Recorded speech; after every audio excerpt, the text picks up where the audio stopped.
இன்னைக்கு சாரும் madam AI நவீன ஏஐ கற்றல் நடத்தை மேம்பாட்டுக்கான உளவியல் இந்த சப்ஜெக்டில் என்ன பண்ண போறீங்க? இன்னைக்கு சாரும் மேடமும் நடத்த இருக்கிறாங்க. இப்போ சார் யார் மேடம் யார் நம்ம இன்ட்ரடியூஸ் பண்ணோன்னா, சாரை பற்றி சொல்கிறது நிறைய சொல்லலாம். சுருக்கமாக உங்களுக்கு மத்தியில் நான் இன்ட்ரடியூஸ் பண்ணிடுறேன். எம்எஸ்கே மொஹிதீன் சார் அப்படின்னு சொல்லுவாங்க. Founder, CEO and corporate psychologist, MSK life training foundation அப்படிங்கிற இதில் இப்போ தான் ஃபவுண்டர், இவங்க தான் சிஇஓ. அதே மாதிரி மேடமும் அதில் உமன் வெல்னஸ் சைக்காலஜிஸ்டாக இருக்கிறாங்க. பிரியா மேடம் அவங்க பேர். இவங்க என்ன சேவை செய்கிறாங்க அப்படின்னு சொன்னால், நான் அதுக்கு தனி ஒரு கிளாஸ் எடுக்கணும் உங்களுக்கு. அதாவது இவங்க செய்கிற சேவைகளை சொல்கிறதுக்கு கூட என்ன பண்ணுறாங்க ஒரு பெரிய தானே சார். நம்ம நிறைய சேவைகள் இவங்க மூலமாக என்ன பண்ணியிருக்கிறாங்க, தமிழ்நாட்டில் மட்டும் இல்லை, இந்தியாவில் மட்டும் இல்லை, எங்கே வேர்ல்டு முழுக்க நிறைய இடங்களே என்ன பண்ணியிருக்கிறாங்க. இவங்க என்ன சேவை அப்படின்னா சுருக்கமானா வேர்ல்டுலேயே first clinic for human life development, அதாவது வாழ்க்கை மேம்பாட்டுக்கான உளவியல் சிகிச்சை நிறுவனம் இவங்க ஆரம்பிச்சிருக்கிறாங்க. முதல்ல உலகத்தில் யார் ஆரம்பிச்சது வாழ்க்கை மேம்பாட்டுக்கான உளவியல் சிகிச்சை நிறுவனம்னா இவங்க சார் தான் ஆரம்பிச்சிருக்கிறாங்க. எம்எஸ்கே லைஃப் ஃபவுண்டேஷன் அப்படின்னு சொல்லிட்டு ஆரம்பிச்சிருக்கிறாங்க. கிட்டத்தட்ட 25 வருஷமா இந்த ஃபீல்டில் இருந்து அவங்க சைக்காலஜிஸ்டாக இருந்து நிறைய பேருக்கு இவங்கக்கிட்ட சைக்காலஜி இது பண்ண ஸ்டூடெண்ட்ஸ் மட்டும் கிட்டத்தட்ட 3 லட்சம் ஸ்டூடெண்ட்ஸ். எத்தனை பேர்? அதனால வந்திருக்கிறவங்க நமக்கு யார் தான் ஒரு பெரிய கிஃப்ட். நம்ம என்ன பண்ணிக்கணும், பயன்படுத்தி என்னென்ன டவுட் இருக்குதோ சார் மேடம் நடத்துவாங்க கிளாஸ். என்னென்ன டவுட் இருக்குது, என்ன டவுட்டாக இருந்தாலும் கேளுங்க. இன்ஷால் அவங்கன்னா அவங்க முடிஞ்ச இது என்ன பண்ணுவாங்க, உங்களுக்கு விளக்கு தருவாங்க. கவனிக்கலாமா? உங்களை சந்திப்பதில் மகிழ்ச்சி அடைகிறோம். எல்லாமல்ல இறைவன் நமக்கு இப்படிப்பட்ட ஒரு வாய்ப்பை கொடுத்துருக்கிறான். ஸோ அந்த வகையில் இறைவனுக்கு நம்ம நன்றி செலுத்துவோம். ஆனால் எங்களுடைய நிறுவனம் 25 வருஷமாக இங்கே இருக்குது, விளம்பரமே கிடையாது. அதுதான் பெரிய விஷயம். பொதுவாக நீங்கள் தெரிஞ்சுக்க வேண்டிய விஷயம் என்னென்னா, நீங்கள்லாம் ஸ்டூடெண்ட் அப்படி தானே? ஆமாவும் இல்லையா? ஸ்டூடெண்ட். ஓகே.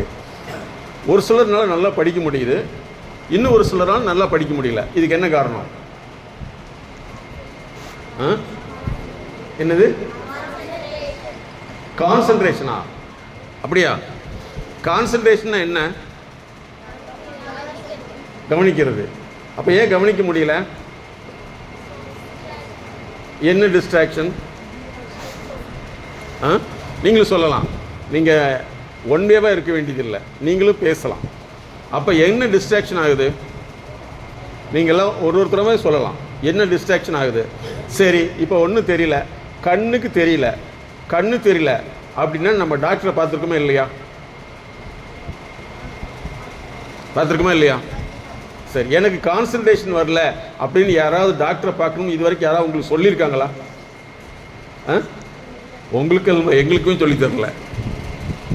சரியா? ஸோ இது என்னென்னா, பொதுவாக உளவியல்ங்கிறது மனநோய்க்கு அல்ல, வாழ்க்கையை மேம்படுத்துறதுக்கு தான். சைக்காலஜி அப்படிங்கிறது லைஃப்பை டெவலப் பண்ணுறது தான். எப்படி லைஃப்பை டெவலப் பண்ணுறது? நீங்கள் குழந்தைகளாக இருக்கிறது தெரிஞ்சுக்கணும். ஒரு மனுஷன் டெவலப் ஆகணும்னா 4 ஏரியாவில் டெவலப் ஆகிருக்கணும். அதுதான் ஒரு மனிதன். ஃபாலோ பண்ண முடியாத உங்களுக்கு இது பெரிய சப்ஜெக்டாக இருந்தாலும் நீங்கள் புரிஞ்சுக்கலாம். உங்களுடைய அறிவு கரெக்டாக வேலை செய்யுது அப்படின்னா 4 இடத்துல வேலை செய்யணும். ஒன்று உங்களுக்கு படிப்பு நல்லா வரணும். எது வரணும்? படிப்பு. 2வது பொருளாதார வளர்ச்சி இருக்கணும். நீங்கள் நோட் பண்ணிக்கலாம். சரியா? அதாவது ஒரு மனிதனுடைய தனி மனிதனுடைய வாழ்க்கைங்கிறது நீங்கள் அது பேசிக்காக தெரிஞ்சுக்கணும். தனி மனிதனுடைய வாழ்க்கை நீங்கள் இருக்கீங்கன்னா உங்களுடைய வாழ்க்கைங்கிறது 4 வகையில் வளர்ச்சி அடையணும். ஒன்று கல்வியில் வளர்ச்சி அடையணும். 2வது பொருளாதாரத்தில் வளர்ச்சி அடையணும். எழுத தெரிஞ்சவங்க எழுதிக்கலாம். முதல்ல என்ன வளர்ச்சி அடையணும்? கல்வி. 2வது பொருளாதாரம். 3வது சமூகத்தில், ஒரு சமுதாயத்தில் உங்களுக்குன்னு ஒரு தனி அந்தஸ்தை உருவாக்க தெரியணும். சமுதாயத்தில் தனி அந்தஸ்து உருவாக்க தெரியணும். அதற்கடுத்தது உடல் சார்ந்த நோய், காய்ச்சல் வந்தால் கூட டாக்டர்கிட்ட போயிடுவீங்க. ஆனால் வாழ்க்கை சார்ந்த பிரச்சனை அது யார்கிட்ட போகிறோன்னு தெரியாது. அதை நாங்கள் என்ன சொல்கிறோம்னா, உளவியல் ஆரோக்கியம் சொல்கிறேன். இந்த 4 வகையில் இருந்தால் தான் நீங்கள் டெவலப் ஆக முடியும். இப்போ முதல்ல வந்து நீங்கள் ஸ்டூடெண்ட்டாக இருக்கனால படிப்பு, கல்வி ரீதியில் படிப்பில் ஏன் உங்களால் முன்னேற முடியல சொல்லுங்க பார்க்கலாம். ஒருத்தராக சொல்லணும். இந்த ப்ரோக்ராமுக்கு பின்னாடி நீங்கள் ஸ்கூல்லையும் சரி வீட்லேயும் சரி ஒரு பெஸ்ட்டு ஸ்டூடெண்ட்டாக பெஸ்ட்டு சில்ட்ரன்ஸாக மாறணும். ஃபாலோ பண்ண முடியுதா? எங்களுடைய கன்சல்டன்சிங்கிறது வந்து சாதாரண மனிதர்களுக்கே கிடையாது. இப்போ நாங்கள் இப்போ லேட் ஆகிட்டோம்னா நாங்கள் அமெரிக்காவுடைய ஒரு முக்கியமான அது ஆன்லைனில் முடிச்சுட்டு இமீடியட்டாக வந்துட்டுருக்கோம். ஸோ வெளிநாடுகளுக்கு எங்களுடைய கன்சல்டேஷன் ஃபோன் லைனில் இருக்குது. இவங்க யாருன்னா மாதத்துக்கு 6 லட்சம் 7 லட்சம் சம்பாதிக்கக்கூடியவங்க. சரியா? எதுக்குன்னா நான் ஃபர்தராக இம்ப்ரூவ்மெண்ட் ஆகணும்னு நினைக்கிறாங்க. ஃபாலோ பண்ண முடியுதா? அதிகமாக தன்னை வளர்த்திக்கணும்னு நினைக்கிறாங்க. மற்றவர்களுக்கு இது தெரியாது. சரியா? அப்போ நீங்கள் வந்து டெவலப் ஆகணும்னு நினச்சா படிப்பில் முதல்ல டெவலப் ஆகணும். உங்களால் ஏன் படிப்பில் வளர்ச்சி அடைய முடியல? ஒரு நாளைக்கு எவ்வளோ நேரம் படிக்கிறீங்க? 1 மணி நேரம் படிக்கிறீங்க. 1 மணி நேரம் படித்து உங்களால் வந்து ஃபஸ்ட் மார்க் எடுக்க முடியுதா? ஏன் முடியல? இப்போது எங்ககிட்ட இருக்காங்க சென்னையில் வந்து கிரிக்கெட் விளையாண்டுருக்காங்க. கிரிக்கெட் காலேஜில் படிக்கிறாங்க. அதாவது கோயம்புத்தூரில் விளையாட்டுக்குன்னு ஒரு காலேஜ் இருக்குது. தெரியுமா? தெரியாதா? விளையாட்டுக்குன்னு ஒரு காலேஜ் இருக்குது. அந்த காலேஜில் போய் நீ சாதாரண காலேஜில் போய் சேர முடியாது. அதுக்கு ஒரு தகுதியே நீ ஸ்டேட் லெவலில் அல்லது டிஸ்ட்ரிக்ட் லெவலில் கிட்டத்தட்ட வந்து 5th ஸ்டாண்டர்ட்லேருந்து ஏதாவது நிறைய சர்டிஃபிகேட் வாங்கியிருந்தால் மட்டும்தான் கோயம்புத்தூரில் உள்ள விளையாட்டு கல்லூரியில் சேர முடியும். விளையாட்டு கல்லூரியில் சேர முடியும். இது உங்களுக்கு தெரியுமா? தெரியவே தெரியாது. எங்கே வாழ்ந்துட்டுருக்கோம்? கோயம்புத்தூரில். கோயம்புத்தூர் உங்களுக்கு என்ன தான் தெரியும்? கோயம்புத்தூரில் என்ன தான் தெரியும்? அப்போ ஃபஸ்ட்டு நீங்கள் தெரிஞ்சுக்க வேண்டியது, உங்களால் வந்து 1 மணி நேரம் படிச்சுங்க கூட முன்னேற முடியல அப்படின்னா என்ன காரணம் சொல்லுங்கள். எதனால் என்ன முடியல? ஏன் உங்களால் முடியல? சரி, இதனால் முடியல, ஒருத்தருக்கு நடக்கவே முடியல, ஒருத்தருக்கு எந்திரிக்கவே முடியல, பெட்லேயே படுத்துருக்காருன்னா நம்ம ஹாஸ்பிட்டல் போய் ட்ரீட்மெண்ட் எடுத்துக்கணுமா இல்லையா? சரி, நீங்கள் உங்கள் படிக்க முடியல, அதுக்கு என்ன வேலை செஞ்சுருக்கீங்க? யாரை போய் பார்த்துருக்கீங்க? யாராவது சொல்லி கொடுத்துருக்காங்களா? இப்போவும் சொல்லித்தர மாட்டாங்க, எப்போவுமே சொல்லித்தர மாட்டாங்க. உலகத்திலேயே மனசு வந்து வேலை செய்யுதில்ல, ரத்தத்தை டெஸ்ட் பண்ணுறோம்ல, அது மாதிரி மனசை டெஸ்ட் பண்ணுறதுக்கு லேப் வந்து கண்டுபிடிச்சது 1879. எப்போ? 1879. யோசிச்சு பாருங்க. அதே மாதிரி படிக்கிற மாணவர்களுக்கு படிப்பில் பிரச்சனை இருக்குன்னு கண்டுபிடிச்சது 1896.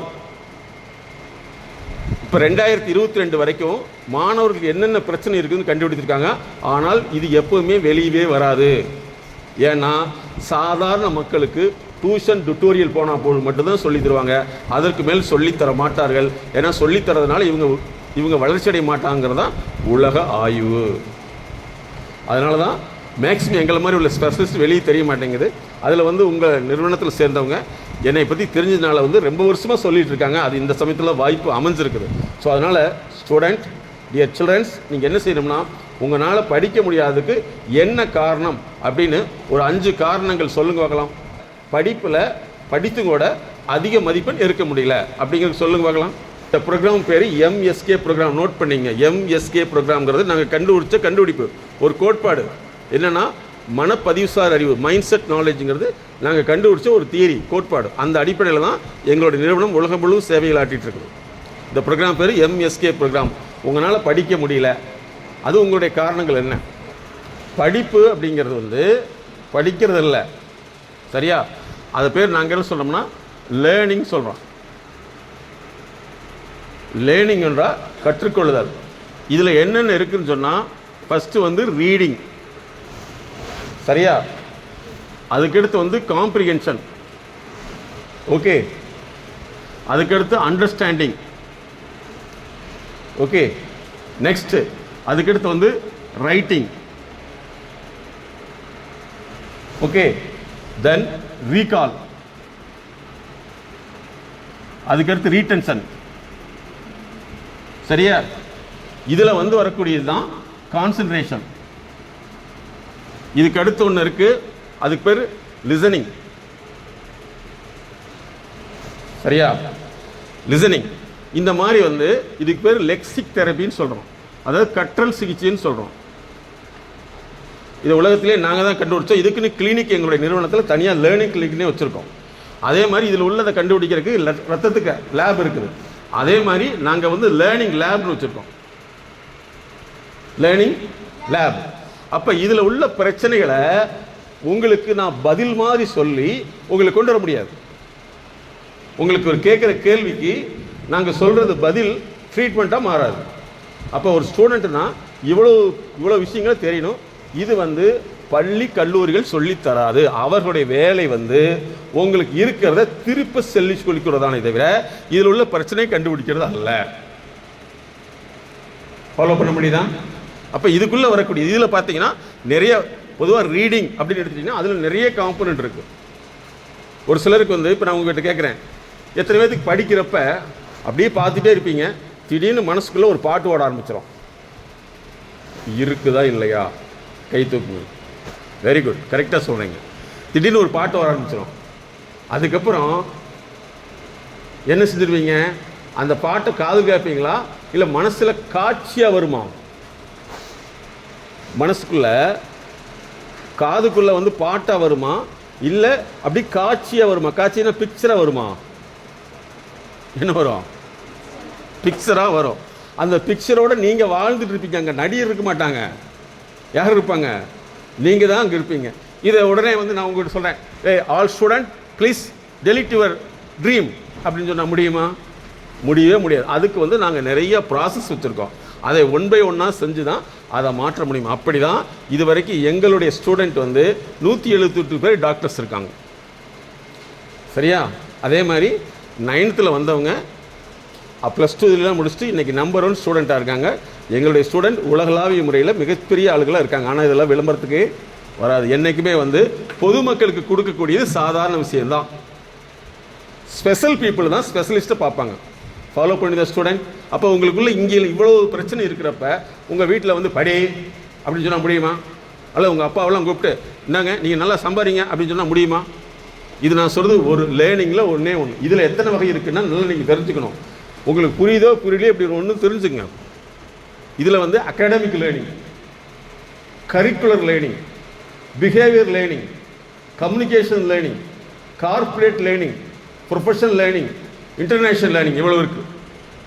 இதெல்லாம் யார் சொல்லித்தர போகிறாங்க? யாரும் சொல்லியே தரமாட்டார்கள். ஏன்னா அவர்களுக்கே தெரியாது. அப்போ எப்படி வாழ்ந்தாங்க அந்த காலத்தில் இருந்தவங்களாம்? மனப்பாடம் பண்ணி பாஸ் பண்ணி வந்துட்டாங்களே தவிர அவங்களுக்கு ஒன்றுமே தெரியாது. அப்படி தெரிஞ்சிருந்தா இந்நேரம் எங்களையெல்லாம் உங்களுக்கு அறிமுகப்படுத்திட்டு இருப்பாங்க. அப்படி தெரிஞ்ச ஒருத்தர் தான் 25 வருஷத்துக்கு முன்னாடி என்ன மிகப்பெரிய நிறுவனங்கள் சொல்லக்கூடிய கோவையில் நிறுவனங்களை அறிமுகப்படுத்தி விட்டார். அவருடைய ஸ்டூடெண்ட்டு தான் இன்றைக்கி உலகளாவிய முறையில் இருக்காங்க. அப்போ என்னென்னா, ஏன் அத்தனை பேர்த்துக்கு என்ன தெரியும் ஆனால் அவருக்கு மட்டும் தெரிஞ்சது, ஒருத்தருக்கு மட்டும் தெரிஞ்சது? அதுதான் ஸ்பெஷாலிட்டி. ஓகே ஸ்டூடெண்ட், இப்போ நான் கேட்குறது உங்களுக்கு புரிஞ்சுட்டா? படிப்புங்கிற விஷயத்துக்குள்ள இவ்வளோ இருக்குது. புரியுதா?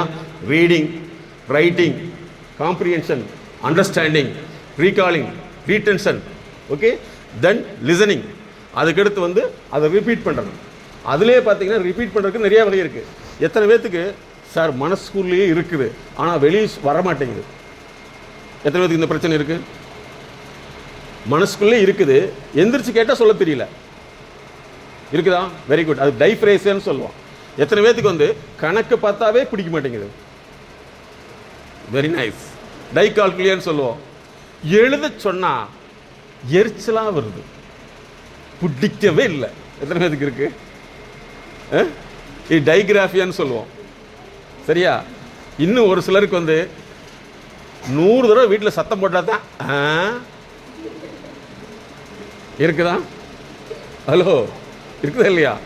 100 தடவை ஏய் இங்கே வா தான் ஏன் sudden impact. Okay, listening failure. உங்கள் வீட்டில் ஒரு கடைக்கு போய் ஒரு பொருளை வாங்கிட்டு வான்னு சொன்னீங்கன்னா கரெக்டாக மாற்றி வாங்கிட்டு போங்க. எத்தனை பேர்? வெரி குட், கரெக்டாக மாற்றி வாங்கிறீங்க. ஆனால் ஒரு வகையில் நீங்கள் கரெக்டாக இருக்கீங்க. எதுனா உங்கள் வீட்டுக்குள்ளே மட்டும் தான் நுழைஞ்சுக்கிறீங்க, அடுத்த வீட்டுக்கு நுழையிறது இல்லை. இல்லை, ஐயோ இது எங்கள் வீடு அல்லவா அப்படின்னு யாருமே கேட்குறதில்ல. என்னுடைய நண்பர் ஒருத்தர் கேட்டார், சார் உங்கள் கம்யூனிட்டியில் மட்டும் எல்லாமே புர்கா போட்டிருக்காங்க, ஆனால் அவங்க ஹஸ்பண்ட் மட்டும் அவங்க ஒய்ஃபை கரெக்டாக கண்ணை வச்சு எப்படி கண்டுபிடிக்கிறாருன்னு. அதுதான் எங்களுக்குள்ள ஒரு ரகசியம். 1000 கண் இருந்தாலும் இந்த கண் எந்த கண்ணுன்னு ஒரே கண்டுபிடிக்கக்கூடிய திறமை வாய்ந்தவர்கள் தான் இல்லையா? Very good. ஸோ இந்த மாதிரி உங்களால் இனிமேல் இதெல்லாம் உங்களுடைய பிரச்சனைன்னு தெரிஞ்சுக்கணும். சரியா? இன்னும் ஒரு சிலருக்கு எழுதுனா கரெக்டாக தப்பாக எழுதிருவீங்க. புரியுதா? இந்த கேள்விக்கு அடுத்த பதிலுக்கு முன்னாடி இருக்கிற பதில் இப்படி தான் எழுதிட்டு நான் நல்லத்தான படித்தேன். நான் பேசுறது உங்களுக்கு புரியுதா? கோயம்புத்தூர் லாங்குவேஜில் பேசுகிறேன், புரியுதா? அதை விட்டுப்பட்டு நான் இங்கிலீஷில் பேசுகிறேன்னு வச்சுங்களேன், அவ்வளோதான். சார் ப்ரோக்ராம் நல்லா இருந்தால் நல்லா இருந்தது, எப்படி நல்லா இருந்தது அதுதான் தெரியல. அதனால தான் உங்களுக்கு புரியக்கூடிய லாங்குவேஜில் பேசுகிறேன், புரியுதா? அப்போ இதெல்லாம் நீங்கள் டெவலப் பண்ணணும். இதெல்லாம் டெவலப் பண்ணால் தான் முடியும். இது ஒரே நாளில் பண்ண முடியுமா? பண்ணவே முடியாது. ஏன்னா நான் சொல்கிறேன், நிறையா டிஃப்ரெண்ட் பீப்புள் ஐடி நிறுவனங்கள் ஒர்க் பண்ணுறவங்களுக்கு நாங்கள் பண்ணிகிட்ருக்கோம். அவங்க கோடிங் சொல்லக்கூடியது, அதுக்கு நாங்கள் தெரியும் அவங்க கோடிங் எப்படி டெவலப் பண்ணுறது நாங்கள் பண்ணிகிட்ருக்கோம். அதனால் நீங்கள் என்ன செய்யணும்னா இன்னையிலிருந்து ஃபஸ்ட்டு நீங்கள் தெரிஞ்சுக்க வேண்டியது, படிக்கிறதுக்கு நீங்கள் எவ்வளோ நேரம் இருக்கிறீங்க? 1 மணி நேரம். சரி, இப்போ செயற்கை நுண்ணறிவு இருக்குல்லவா? ஹலோ, கேள்விப்பட்டிருக்கீங்களா? ஆர்டிஃபிஷியல் இன்டெலிஜென்சின்னு ஒன்று இருக்குது. எத்தனை பேருக்கு இப்படி ஒன்று தெரியும்? கம்ப்யூட்டர் நம்ம பேசினா அது பதில் சொல்லுதில்ல, தெரியுமா? அதுக்கு பேர் தான் ஆர்டிஃபிஷியல் இன்டெலிஜென்சி. அது எப்போ தெரியுமா கண்டுபிடிக்கப்பட்டது? இப்போவல்ல, அது வெளியில் வந்தது 1966. முதல் கண்டுபிடிச்சது 1950. அப்போ அந்த அளவுக்கு இது கண்டுபிடிக்கப்பட்டது இப்போ தான் தெரியும். இதில் என்னென்னா, நீங்கள் சரியான கற்றல் திறன் இல்லைன்னா, கற்றுக்கொள்ளும் திறன் இல்லைன்னா அது உங்களை மாற்றிடும். இப்போ எத்தனை பேர் நிறைய ஃபேஸ்புக்கு, இன்ஸ்டாகிராம் இதிலெல்லாம் போய் பார்த்துட்டு அதவே நினச்சிட்ருக்கீங்க. நீங்கள் பார்க்கலன்னு ரொம்ப சந்தோஷம். உங்கள் வீட்டில் உங்கள் அம்மா அப்பாவெல்லாம் பார்ப்பாங்க இல்லையா? ஸோ இது என்ன செய்யணும்னா, நீங்கள் அதிலிருந்து கற்றுக்க முடியாது, அதை உங்களை பழக்கிறோம். அதனால் ஆர்டிஃபிஷியல் இன்டெலிஜென்சி காலத்தில் நீங்கள் உங்களுடைய ஹியூமன் இன்டெலிஜென்சி அப்படிங்கிறத டெவலப் பண்ணணும். ஃபாலோ பண்ண முடியுதா? அதில் முதல் கண்டிஷன் என்னென்னா, நீங்கள் இனிமேல் படிக்க சொன்னால் படிக்கிறத மட்டுமே செய்யணும். ஆனால் படிக்கிறது இல்லாமல் நீங்கள் என்னென்ன செயல் செய்வீங்க சொல்லுங்க பார்க்கலாம். படிக்கிறத தவிர புக் எடுத்து வச்சுட்டா என்னென்னு செய்வீங்க? ஒருத்தராக சொல்கிற போகிறீங்களாம்மா? ஓகே, இங்கேருந்து சொல்லலாம். நீங்கள் எந்திரிச்சு சொல்லலாம், உட்காந்து சொல்லலாம். கொஞ்சம் எந்திரிச்சே சொல்லுங்கள், அப்போ தான் உடம்பு கொஞ்சம் பிரிஸ்காக இருக்கும். இங்கேருந்து சொல்லலாம். ஓகே, எந்திரிச்சு சொல்லலாம். மனசுக்குள்ளே வேறு சொன்னால் ஓடிட்டு இருக்குது. அடுத்தது நோட்டு இருந்தால் கிறுக்கிட்டு இருப்பீங்க.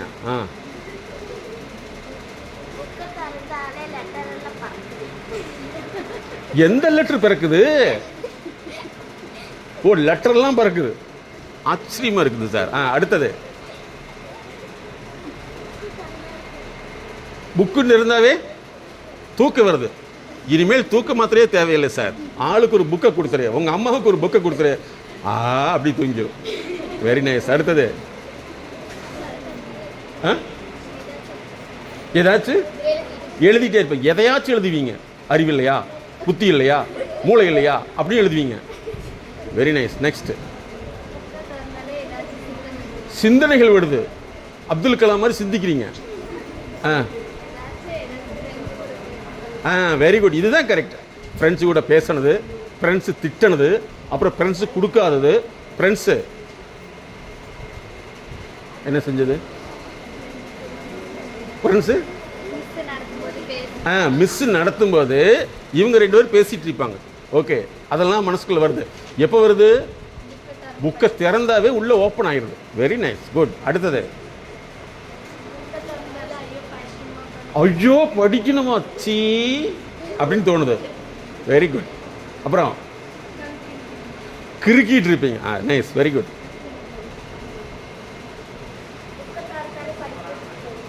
படிக்கவே முடியாது, பிடிக்காது. Very good.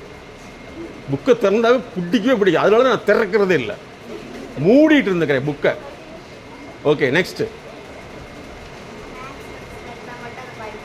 மேக்ஸ் நினச்சா வராது.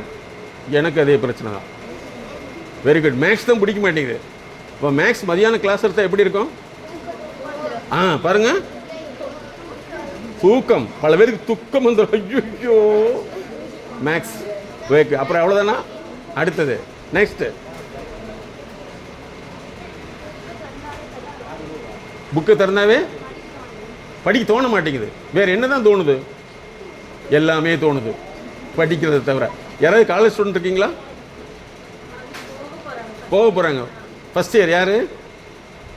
+2 முடிச்சாச்சு. Very good. அடுத்தது சொல்லுங்க பார்க்கலாம். போர் அடிக்குது. What is this? சூப்பர். வேற ஏதாச்சும் இருக்கா? அப்போ போர் அடிக்காமல் இருக்கிறதுக்கு என்ன செய்யணும்? இல்லை மற்றதெல்லாம் எது செஞ்சால் சந்தோஷமா இருக்குது? பேசிட்டு இருந்தா, தனியாக பேசிட்டு இருந்தா, வேற யாராவது பேசிட்டு இருந்தா. Very good. நெக்ஸ்ட், தூக்க திறந்தா தூங்குன முறை இருக்குது. உங்க வாழ்க்கையில் உங்களுக்கு தூக்க பிரச்சனையே வராது. தூக்கம் வரலையா? 2 புத்தகங்கள் போதும், நீண்ட நெடிய தூக்கம் தான். அடுத்தது, படிக்க சொன்னா பாருங்க, இது நல்ல விஷயம். படிக்க சொன்னாதான் தண்ணி குடிக்கணும், வயிறு பசிக்குது. அப்புறம் அடுத்து வந்து இல்லை, நீங்களே சொல்லலாம், போயிட்டு வந்துடுறேன். Okay, next. அடுத்தது, படிக்க சொன்னாவே யோசனைங்க. நீங்கள்லாம் பார்க்கல சிந்தனை பெண்மணிகளாக இருக்கீங்களே, உங்களுக்கெல்லாம் புத்தகம் எழுதுறதுக்கு நான் பயிற்சி கொடுக்குறேன், கவலைப்படாதீங்க. Very good. அடுத்தது, காலேஜ் ஸ்டூடெண்ட், பிகாம். ஏன் பிகாம் எடுத்தீங்க? பிடிச்சிருக்குது. எப்படி பிடிச்சது? உங்கள் வீட்டில் யாராவது ஆடிட்டு இருக்காங்களா? இல்லை. எப்படி பிகாம் மேலே பிடிக்க வந்தது? எதனால் வந்துச்சு? எப்படி செஞ்சுட்டு அது எப்படி பிடிச்சது சொல்லு. ஏன்னா நீங்கள் ஒரு ப்ரொஃபஷனல் சைக்காலஜிஸ்ட் இருக்கீங்க, புரியுதா? எப்படி புரிஞ்சது? ஏதாவது புரியுது? எக்கனாமிக்ஸில் உனக்கு என்ன புரியும்? உங்கள் வீட்டில் எவ்வளோ வரவு செலவு கணக்கு வருது? காமர்ஸ் எப்படி? பிஸ்னஸை பற்றி பிடிக்கும், கேட்குறதுக்கு நல்லா இருக்கும். ஓ, வெரி நைஸ். ஸோ நீங்கள் வந்து அடுத்து காமர்ஸில் போக போகிறீங்க. நல்லா புரிஞ்சுங்க. மேடத்துடைய ஸ்டூடெண்ட் கிட்டத்தட்ட 9th ஸ்டாண்டர்ட்லேருந்து அவங்களுடைய லேர்னிங் கன்சல்டிங் வந்து +2ல் 4 சப்ஜெக்டை சென்டம். இன்றைக்கி வந்து ஒரு மிகப்பெரிய கல்லூரியில் வருஷத்துக்கு 7,500 தான் கட்டிகிட்டு இருக்காங்க. அவங்க சிஏ படிக்கிறாங்க, அதுக்கு இவங்க தான் கன்சல்டன்ட், சார்ட்டர்ட் அக்கௌண்ட். சரியா? அதேமாதிரி சிஎம்ஏ படிக்கிறாங்க, அவங்களுக்கு அவங்க தான் கன்சல்டன்ட். ஓகே. ஸோ காலேஜுங்கிறது சிலபஸ் மட்டும் தான். உங்களுடைய எக்ஸ்ட்ராக்சரில் வந்து ப்ரொஃபஷனல் மாதிரி உள்ளவங்ககிட்ட நீங்கள் அட்டாச்மெண்ட் பண்ணி தான் தெரிஞ்சுக்கணும். அது வந்து சிம்பிளாக கிடையாது, அதுக்குன்னு நார்ம்ஸ் இருக்குது. ஓகே. ஸோ காலேஜுங்கிறது வந்து என்டர்டெயின்மெண்ட் பிளேஸ் கிடையாது, உங்கள் டெவலப் பண்ணக்கூடியது. உங்களுக்கு +2 வரைக்கும் ஒன்று சொல்லி கொடுத்துருப்பாங்க. என்ன சொல்லி கொடுத்துருப்பாங்க? காலேஜ் வரைக்கும் ஒழுங்காக படித்த முன்னாடி அங்கே போனால் தான் என்ன செய்யணும்? படிக்கணும். உங்களுக்கு என்ன சொல்லியிருப்பாங்க? எல்லா இடத்துக்கும் எனக்கும் இல்லை, எனக்கு அப்படி தான் சொல்லி கொடுத்தாங்க. +2 வரைக்கும் படிச்சிரு, அதுக்கப்புறம் படிக்க வேண்டிய அவசியமே இல்லை. காலேஜ் வந்து ஜாலியாக இருக்கும். இப்போ அந்த வாத்தியாரை தேடிட்டு இருக்கேன், அவர் இல்லை, செத்தே போயிட்டார். Okay, good. அப்போ இனிமேல் வந்து நீங்கள் செலக்ட் பண்ணது காலேஜ் உண்மையிலே அருமையான காலேஜ். அந்த காலேஜில் வந்து நீ நம்பர் 1 வர்றதுக்கு வந்து படிப்புங்கிறது 1 பார்ட்டு தான். இவ்வளோ காம்பனண்ட் இருக்குது, அதை சரி பண்ணணும். ஓகேவா? என்னுடைய ஸ்டூடெண்ட் வந்து இந்தியாவில் உள்ள 10 கம்பெனியில் ஒரு மிகப்பெரிய ஆஃபீஸர் இருக்காப்புல. அவர் வந்து chartered accountant, my student. Okay, good. Next,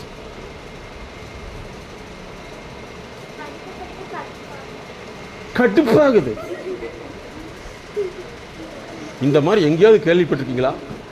madam வந்து நிறைய பெண்களுக்கான ஸ்பெஷல் கன்சல்டன்ட். என்னன்னா, சிலருக்கு வீட்டில் போய் அடுப்பை பார்த்தா கடுப்பாகும், டீ கேட்டால் எரிச்சல் வரும். சரியா? ஏதாவது வேலை செய்ய சொன்னால் என்ன வரும்? Very good. பார்த்தீங்களா? நீங்கள் நல்லா பதிலெலாம் தெரிஞ்சிருக்கீங்களா? Very nice, I like very much. Okay. So இந்த கடுப்பு வருது இல்லையா? என்ன சமயத்தில் வந்து சந்தோஷமாக இருக்கணும்? ஃப்ரெண்ட்ஸுக்கிட்ட பேச மட்டும்தான். வெரி குட், பரவாயில்ல, இவ்வளோ தூரம் உண்மையை சொல்கிறீங்க. ஸோ அந்த வகையில் உங்களை பாராட்டுறேன்.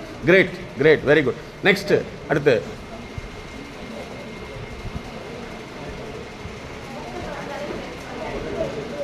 புக்கை திறந்தாவே அவங்களுக்கு தெரிஞ்சு போயிடுது. வந்து உடனே வந்து ஓ பேபி வாங்க வாங்க விளையாடலாம், வாங்க வாங்க வாங்க. உங்கள் வீட்டில் கேமரா இருக்குதா? கேமரா இருக்குதா? இல்லை உங்கள் வீட்டிலேருந்து யாராவது தகவல் கொடுத்துட்றாங்களா? ஸோ இவங்க ஓப்பன் பண்ணிட்டாங்க புக்கை, வந்து கூட்டிகிட்டு போங்க. அப்படியா? Very good. நீங்கள் உண்மையை சொல்கிறீங்க. வேறு என்ன இருக்குது? தமிழ் தவிர எல்லா சப்ஜெக்ட் பிடிக்கும். ஷேக்ஸ்பியர் உங்களுக்கு தெரியுமா? தெரியும். அவருடைய போயம் ஒன்று சொல்லு.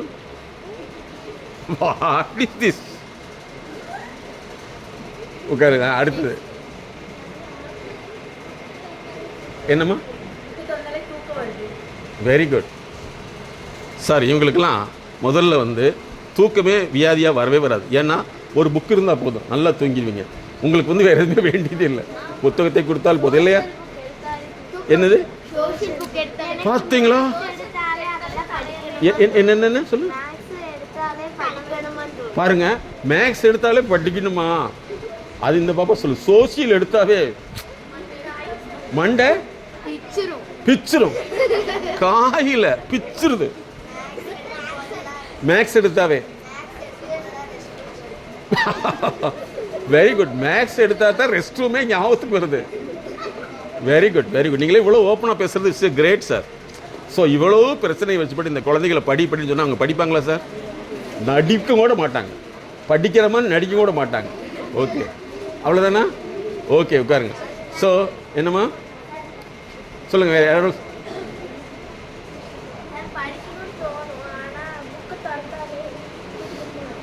அதை படிக்கணும்னு தோணுது, புக்கை திறந்தாவே வந்துடுது தூக்கம். Very good very good. என்னம்மா? எல்லாத்தையும் நினைச்சாவே டிப்ரெஷன். வெரி நைஸ், ரொம்ப கரெக்டாக சொல்லியிருக்கீங்க. அடுத்தது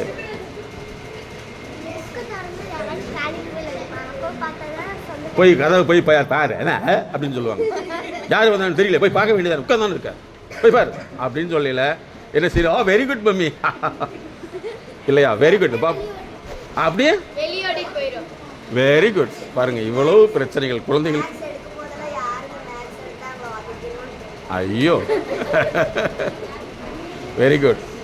ஓகே, உங்களுக்கு வந்து 2 சப்ஜெக்ட் மட்டும் சொல்கிறேன், கேட்டுங்க. கேட்கலாமா? ஓகே. நீங்கள் படிக்கிறப்ப என்னென்ன பிரச்சனைகள் வருது, எதெல்லாம் உங்களை டிஸ்டர்ப் பண்ணுதுன்னு ஒரு தான் சொல்ல போகிறீங்க. இங்கே சொல்லுங்கள்.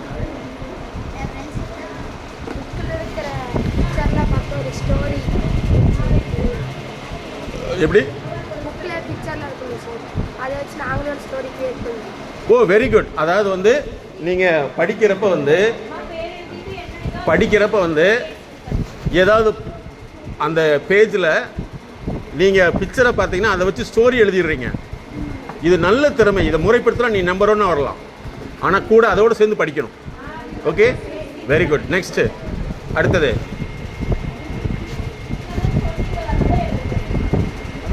சொல்லு.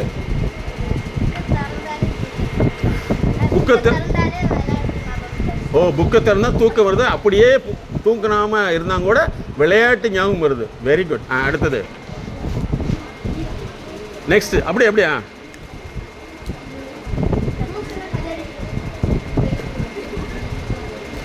சொல்லுக்கண்ணா. புக்கில் கிறுக்க தான் தோணுது. Very good. அடுத்தது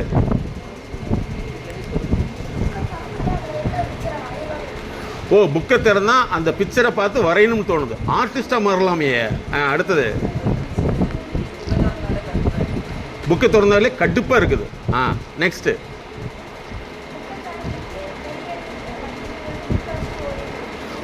புக்கை திறந்தோன்னா வச்சு போட்டு வெளியே போயிடலான்னு தோணுது. Very good. அடுத்தது புக்கை திறந்தா பாட்டு வருது. Very nice, great great. படிக்க தோணாது, புக்கை திறந்தா படிக்க தோணுதில்ல. அடுத்தது புக்கை திறந்தா வெரி குட். புக்கை திறந்தாவே பசிக்குது. உங்களுக்கு பசி மாத்திரையே புக்கு தான். Very good. நெக்ஸ்ட் புக்கு திறந்தாவே வெளியே ஓடணும்னு தோணுது.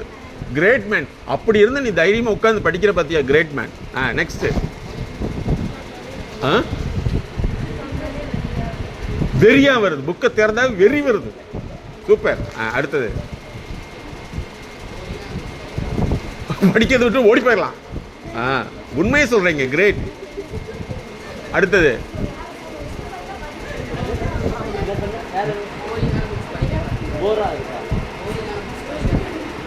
போரிங்கான புக்கை படிக்க முடிய மாட்டேங்குது. எது இன்ட்ரெஸ்டா இருக்கும்?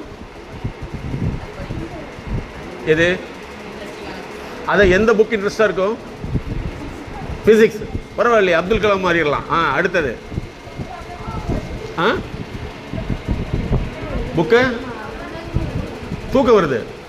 Very good. நெக்ஸ்ட் புக்கு திறந்தாலே பிக்சரை கிறுக்க தோணுதா? அடுத்தது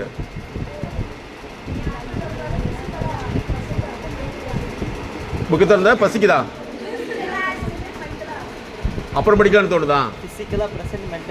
ஓ, பிசிக்கலா இருக்கீங்க, மென்டலா போயிருது. பரவாயில்ல, வெரி நைஸ். உட்காருங்க. பாருங்க, ஒரு ஸ்டூடெண்ட் படிக்கலைங்கிறதுக்கு வந்து எவ்வளவு காரணங்கள் இருக்குது. சரியா? மற்றவங்கெல்லாம் கவனிக்கணும். என்ன கவனிக்கணும்னு சொன்னால், இங்கே பாரு, மனசுக்குள்ளே வந்து உங்களுக்கு தமிழ் நல்லா வருமா? 1 2 3 இல்லை இங்கிலீஷ் 1 2 3 வருமா? இங்கிலீஷ். சரி, இப்போ நான் ஸ்டார்ட்னு சொல்லிடுவேன். எழுதுனங்களை தவிர மற்றவங்க எல்லாமே வந்து 1 2 3 சொல்லிக்கிட்டே வரணும் மனசுக்குள்ளேயே. நான் ஸ்டாப்னு சொல்கிறப்ப நீங்கள் எத்தனை வரைக்கும் முடிச்சிருக்கீங்களோ அதை வந்து நோட்டில் எழுதிடணும். உதாரணம் 100 முடிச்சிங்கன்னா 100 எழுதிடணும். ஓகேவா? நீங்கள் ஸ்ட்ரைட்டாக உட்காருதுங்கிறது வந்து உங்கள் முதுகெலும்பு இருக்குல்ல, பேக் போன், அது வந்து ஸ்ட்ரைட்டாக இருக்கிறதுக்கு பேர் தான் ஸ்ட்ரைட்டாக உட்கார்றது. ஓகேவா? ஸ்ட்ரைட்டாக உட்காரணும். நீங்கள் ஸ்ட்ரைட்டாக உட்காரணும். ஓகே? ஸோ இப்படி உட்காந்துட்டு இப்போ நான் ஸ்டார்ட் சொன்ன முன்னாடி நீங்கள் 1 2 3 உங்கள் மனசுக்குள்ளே சொல்லணும். சரியா? மனசுக்குள்ளே சொல்கிறப்ப வந்து வேறு என்னென்ன ஞாபகம் வருதோ அதை எழுதி வச்சிடணும்.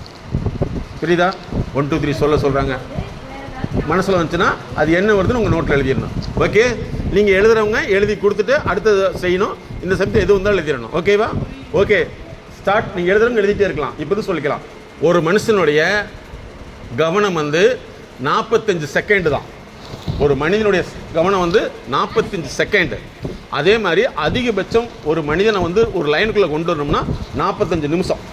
45 நிமிஷம் அவனை உட்கார வைக்க முடியும். சரியா? அதில் வந்து இன்ட்ரெஸ்டாக இருக்கவங்க மட்டும்தான் தொடர்ந்து கண்டினியூ பண்ணுவாங்க. ஓகே?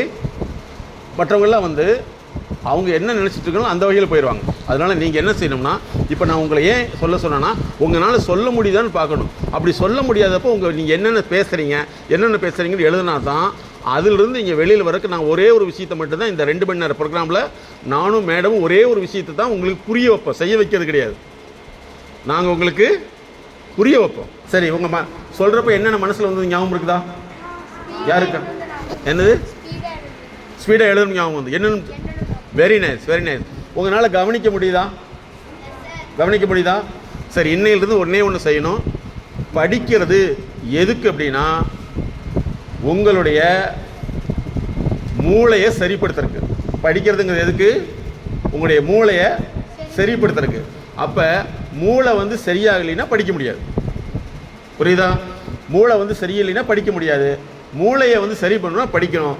ஸோ இந்த மாதிரி வந்து டெய்லி ஒரு தடவை நீங்கள் படிச்சிடணும். அது எவ்வளோ நேரம் படிக்கணும்னா, குறைஞ்சபட்சம் 6 மணி நேரம் படிக்கிறதுக்கு முயற்சி பண்ணணும். அதே மாதிரி இன்னொரு விஷயம் நீங்கள் தெரிஞ்சுக்க வேண்டியது, ஒரு கெட்ட விஷயத்தை பதிய வைக்கிறதுக்கு 20 தடவை பார்த்தா போதும். சரியா? ஒரு நல்ல விஷயத்தை பதிய வைக்கிறதுக்கு எங்களை மாதிரி நிபுணர்கள் மூலமாக 400லிருந்து 800 முறை உங்களை முயற்சி பண்ண வைக்கணும். எவ்வளவு? 800 முறை. 800 முறை பண்ணால் தான் ஒரு விஷயத்தை உருவாக்க முடியும். ஆனால் கெட்ட விஷயத்தை 20 தடவையில் உருவாக்கிடலாம். புரியுதா? 800 டைம்ஸ் வந்து எங்களை மாதிரி எக்ஸ்பர்ட்டோட இருந்தால் முடியும். புரியுதா? அப்போ இன்னையிலிருந்து நீங்கள் படிக்கிற நேரத்தை மட்டும் அதிகப்படுத்தணும். இந்த ஒன்று தான் நீங்கள் அதிகப்படுத்தணும். படிக்கிறப்ப வெளியில் போகுதுன்னா நீங்கள் மறுபடியும் கொண்டு வரணும். அது எப்படி கொண்டு வரணும் அப்படின்னா, ஃபஸ்ட்டு நீங்கள் படிக்க ஆரம்பிங்க, அதுக்கப்புறம் அடுத்தடுத்தது பார்த்துக்கலாம். இப்போ மேடம் வந்து உங்கள்கிட்ட அடுத்த லெவலில் எப்படி இருக்குங்கிறத டிஸ்கஸ் பண்ணுவாங்க. மேடத்தை பெண்களை பொறுத்தல வந்து நீங்கள் பெண்கள் வந்து மேடத்துடைய நம்பர் நோட் பண்ணிக்கலாம். புரியுதா? அவங்க மேடம் வந்து ஏன்னா எந்த வகையிலுமே வந்து நீங்கள் புரிஞ்சுக்கணும். மேடத்துடைய நம்பர் வந்து 93 602 53 930. 93 602 53 930. அவங்க பெண்களுக்கான ஸ்பெஷலிஸ்ட். சரியா? ஓகே.